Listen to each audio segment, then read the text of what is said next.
Už máte mikrofon? Dobrý den.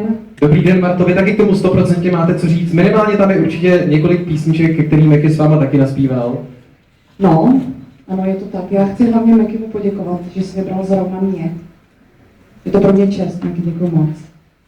Ono to nie je náhoda, to ešte v priebehu tohto podvečera zistíme, ale ja som strašne rád, že náhodou vlastne sme spolu kedysi nahrali pesničku Co boli, to přeboli. Páchateľ tejto myšlienky tu niekde je Honza Horáček, ktorý si Martine číslo na nejakej diskotéke alebo niekde raz poznamenal. A to sa nám strašne hodilo, keď sme nahrávali Modrý album, pretože pozrite sa, akú skladbu by na hokeji na Slavii Praha púšťali súperovi, keď ho odnášajú zraneného na nositkách, keby my sme nenahrali Co boli, to přeboli. Ja som to minule takto videl v televízii, že to takto používajú. Marta, ale tak sme to nemysleli, že to som odbočil, takže Marta prišla pokrstiť, ale ja viem, že Marta je taká stydlivá, to je zostalo z tých čias, keď ako Popoluška prišla nahrať Co boli, to přebolí.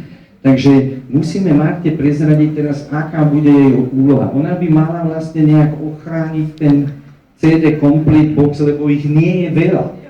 A keď to polejeme šampanským je potom, nie je to škoda, ale nejak to urobíme. Ja by som to neotváral, nech to, čo je vnútri, zostane a polejeme iba to.